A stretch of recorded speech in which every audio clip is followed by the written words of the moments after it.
Welcome to part 2 of chapter 11 video. So here we go into a little bit of history about monetary policy strategy. As I said before, monetary policy strategy has changed over time. So the US has achieved excellent macroeconomic performance, including low and stable inflation, until the global financial crisis happened in 2008, without using an explicit nominal anchor such as an inflation target. So all that's there is really the dual mandate, which says, low and sustainable inflation and high levels of employment. So the dual mandate, basically. However, in the past, the Fed has had an episode where it did target a variable, and that policy variable was the money supply, and that happened in 1975, following the advice of famous monetarist economists like Milton Friedman. Paul Volcker took over at the Fed in 1979, and he focused more on non-borrowed reserves. Greenspan announced in July 1993 that the Fed would not use any monetary aggregates as a guide for conducting monetary policy anymore, so they were dropped. The Fed, however, still produces M1 and M2, and it's considered an interesting and important variable to look at, but policy is not driven by it anymore. So there's no explicit nominal anchor like an inflation target for the Fed. The Fed has so-called forward-looking behavior and periodic preemptive strikes. So periodically it'll preempt what it thinks is going to happen and basically change policy in line with that. We're seeing that right now, actually, with a big downturn in the economy. The Fed's already acted and set up a whole bunch of new programs, as you know. Although we haven't had any of those economic statistics yet, we've had a couple of them, but we've had nothing from April yet, obviously, and we're not going to get that until May. We're not going to get any April statistics in May. So we've only had kind of March, and as you know, it was only in the last week of March that things really started to get serious. So the goal here is really to prevent inflation from getting out of control. What's the advantages here? Well, the advantage of the Fed strategy is it uses many sources of information. It puts together a picture of the economy and then decides whether to basically tighten monetary policy, maintain the current stance of monetary policy. It means don't do anything. And the latter is to loosen monetary policy, in other words, to basically lower interest rates.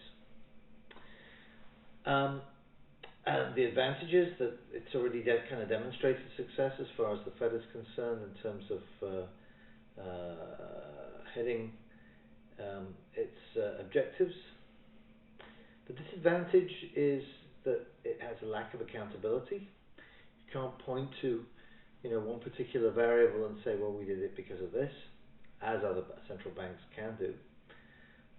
And of course, the other disadvantage is it's inconsistent with democratic principles. In other words, the idea that the Fed should be doing what the public wants it to do, and the public should really be choosing the variable which it wants the Fed to focus on.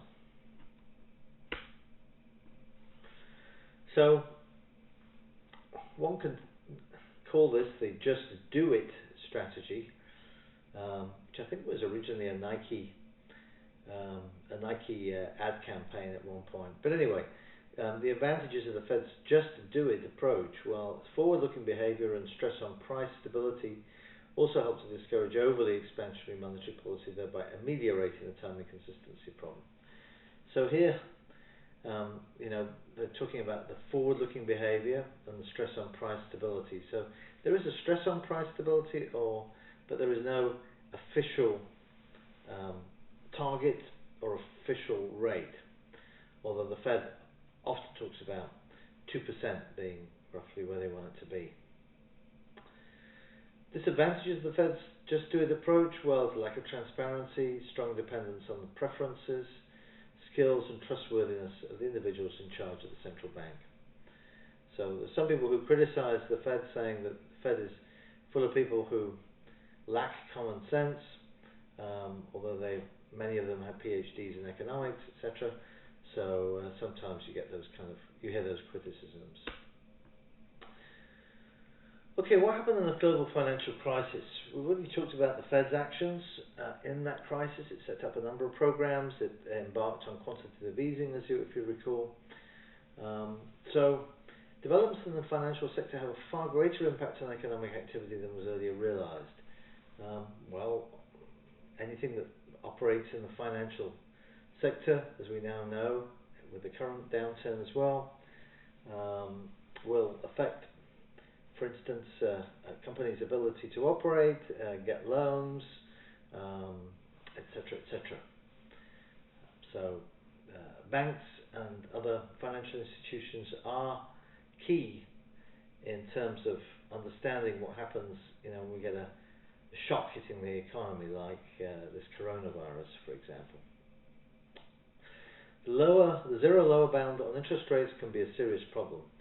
Yes, one of the things about lowering interest rates is that you can only do it in nominal terms until you hit zero, and then you can't really lower them anymore.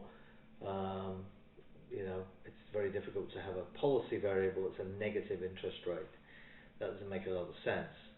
It means that borrowers are actually being paid to borrow rather than having to pay an interest rate to borrow.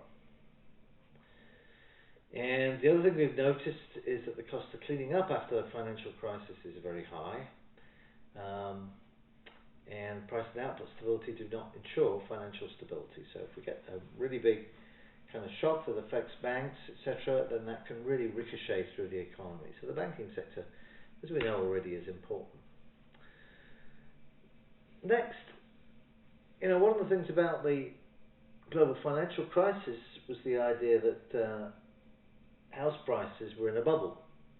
In other words, house prices were bid up in the latter stages of the expansion in 2007 to such an extent that they were bound to kind of come down. And some people have claimed that this was inevitable based on the fact that a lot of people were buying houses and no one was actually living in them, and mortgages were being given out left, right, and centre. So you only have to watch The Big Short to see some of those scenes where they tour neighbourhoods in Florida and there's actually no one living there. So how should central banks respond to these asset price bubbles? Asset price bubbles meaning things like the house market bubble. So he defines what an asset price bubble is there. Asset price bubbles, there can be credit-driven bubbles. So the subprime financial crisis would be an example of that, where basically too much money was being given out. That was forcing the housing market to go nuts,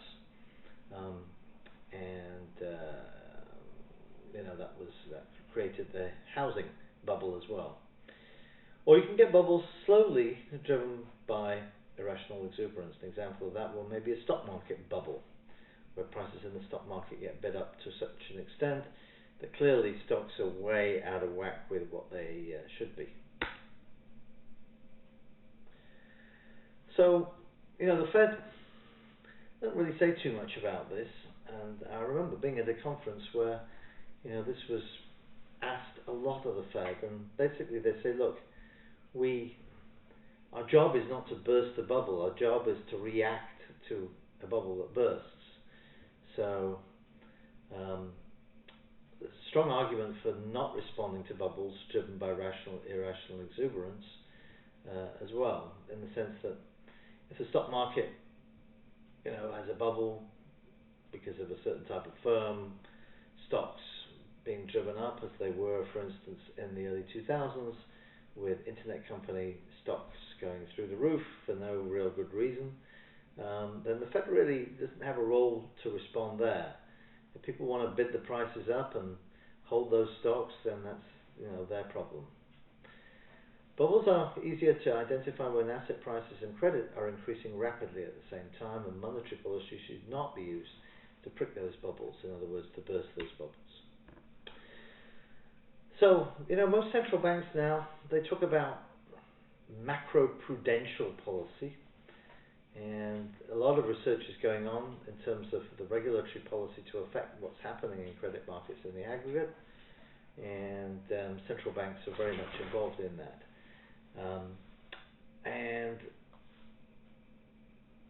The one area where you will be concerned about bubbles building up is if you have credit-driven bubbles. So people are borrowing a lot in order to buy something. Obviously, 2007, 2008, it was houses. Then the Fed has to get concerned because there are implications for banks and the whole banking system. A famous economist who's won the Nobel Prize, Joseph Stiglitz, is a development economist actually, argues that monetary policy in the US at the time of the financial crisis focused on 6 generally accepted ideas: that price stability is a necessary and almost sufficient condition for economic stability. There's no such thing as an asset bubble. Even if there were a bubble, one can't tell until after it breaks. And even if the Fed realized there was a bubble, it didn't have the tools to deal with the problem. Which is an very important point, number 4. And 5, even if the Fed had the tools to deal with the bubble, it shouldn't use them.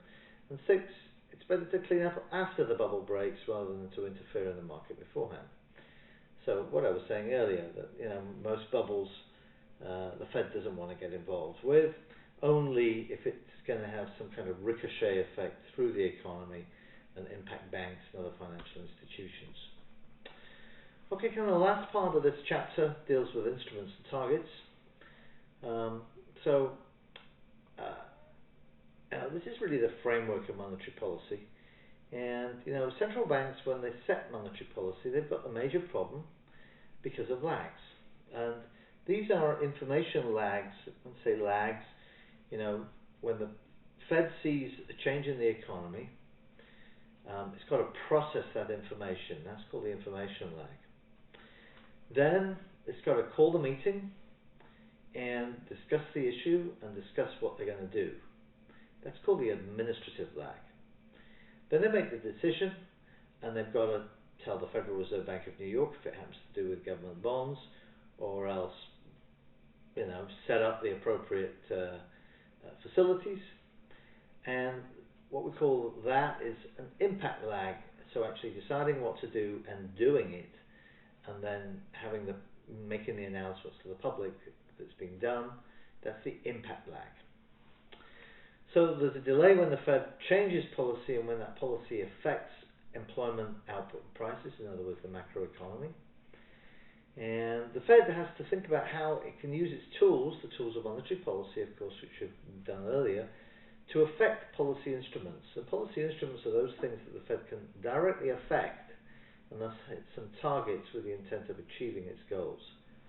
So another way of thinking of this is in this framework. So the Fed has its tools. You can see those on the left-hand side. Now you've got the 3 traditional tools of monetary policy: OMOs, discount policy, and reserve requirements. But he's added in here, by the way, this is from the other textbook I've been using with you. He's added in here 3 non-conventional tools of monetary policy, in other words, interest-on reserves, large-scale asset purchases, and forward guidance. And then the Fed basically uses, those tools to change policy instruments. In other words, that can be the reserves, and those could be measured as reserves, non-borrowed reserves, monetary base, non-borrowed base, or interest rates, and that could be the Fed funds rate or discount rate. Those are the 2 that the Fed typically looks at. Then that's going to impact what we call the intermediate targets, and that used to be variables like monetary aggregates, so money supply, M1 and M2, or interest rate targets. So it could be a short-term target, such as an overnight rate of some kind. It could be commercial, or it could be the Fed funds rate. So the Fed funds rate could be a policy instrument and an intermediate target note, or it could be a long-term interest rate like a 20-year government bond, for example, or a 10-year government bond. And then those are supposed to then hit the goals of the central bank, which is price stability. In the US, of course, it's high employment and also, one might add, economic growth. And then we talked about these other three things that central bankers always get involved in. They're always of interest: financial market stability, interest rate stability, and foreign exchange market stability. So let's look at our reserve model and look at a situation where you target non-borrowed reserves. So this is the supply of reserve function, if you remember. Well, if you target non-borrowed reserves, then a rightward shift or leftward shift in the demand curve for reserves is going to, because you're targeting that non-borrowed reserve level, it's going to lead to fluctuations in that federal funds rate. And if the demand fluctuates between RD prime and RD prime prime, then it's going to lead to fluctuations in the Fed funds rate. The alternative is that we target interest rates, but then reserves are going to change. Why? Because if we target interest rates and we have those demand for the reserves changing, moving from RD prime to RD prime prime, for example, then to keep interest rates fixed, so to keep the Fed funds rate fixed, we'd have to change the level of non-borrowed reserves. So non-borrowed reserves would automatically fluctuate in that case.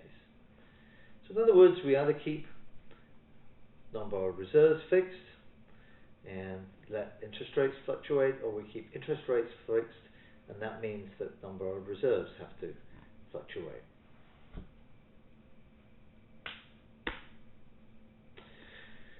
So what kind of policy instrument, remember this is beyond the tools of monetary policy, what kind of policy instrument would we want to use?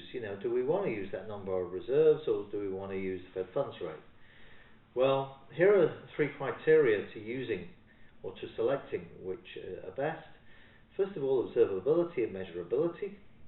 Secondly, how easy is it to control those things? Obviously, the Fed funds rate is not so easy to control. Probably the non-borrowed reserves is probably easier to control.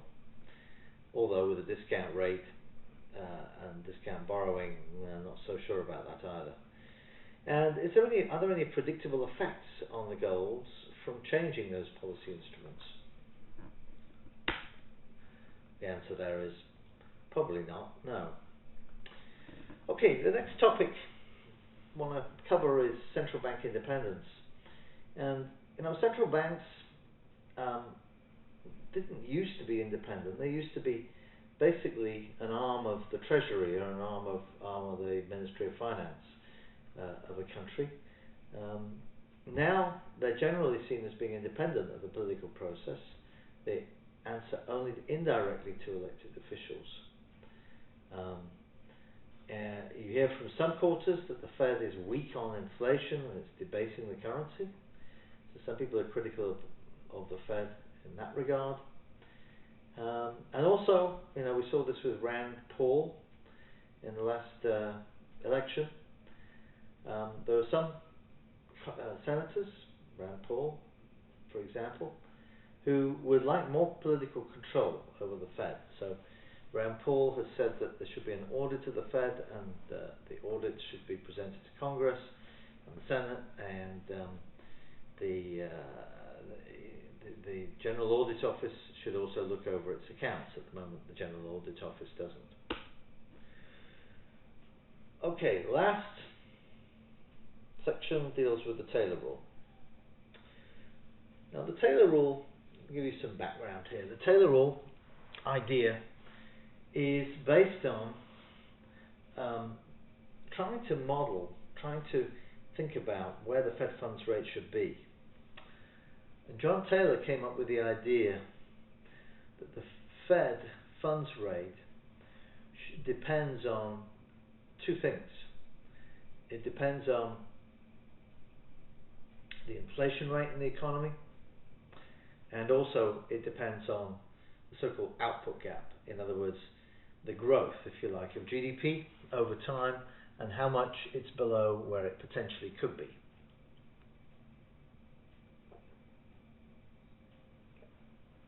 So if GDP is equal to potential GDP and inflation is at the target rate of 2%, then the Taylor rule says that Fed funds should be at 4%. And Taylor came up with an equation which basically said that, but in symbols. So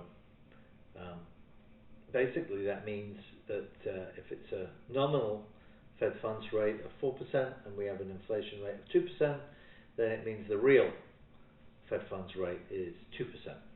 That's just that last equation now is just the equation for the real interest rate. We talked about the output gap already. It's the percentage difference between the actual level of output, usually measured by GDP, and the potential level of GDP. In other words, if all our factors of production were fully utilized. And the Taylor rule suggests that the Fed should lower its target for the federal funds rate, for instance, and you know that's the current thinking. And Taylor rule could imply that we have a negative level for the Fed funds rate. Here you can see it in equation terms. Fed funds rate target is the inflation rate plus the equilibrium real Fed funds rate plus half the inflation gap. Inflation gap meaning the difference between the actual level of inflation and 2%, and half times the output gap. So that's the difference between potential GDP and actual GDP. And output gap is an indicator of future inflation as well, as shown by the Phillips curve. Now, those of you who didn't do intermediate macro, you won't know what a Phillips curve is, but Phillips curve basically says that, you know, as the level of output falls below where it could be, the potential, then obviously unemployment increases. Usually that's because inflation is going down. So the Phillips curve is a negative relationship between inflation and unemployment. In other words, inflation comes down, unemployment goes up. And then he talks very briefly about NARU, which is the non-accelerating inflation rate of unemployment. And here in theory, this comes from macro really, there should be a rate of unemployment at which there's no tendency for inflation to change or deviate. There is a variation on the Taylor rule called the Mankey rule, and it uses the consumer price index core inflation rate over the previous 12 months. Core inflation is just inflation rate, but taking out a bunch of things that are very seasonal, like certain fruits you get in supermarkets, etc., and the seasonally adjusted unemployment rate.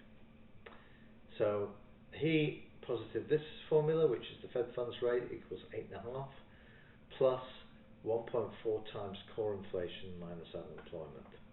So a different rule. Lastly, here you have the actual Fed funds rate in blue, and here you have what the Taylor rule would have predicted from these macro variables, in other words, from inflation and output, so GDP as compared to potential GDP, plugged into that Taylor rule equation. What would that suggest the Fed funds rate should be? And what you can see is that the actual Taylor rule estimate of the Fed funds rate actually follows quite closely where the Fed funds rate actually went.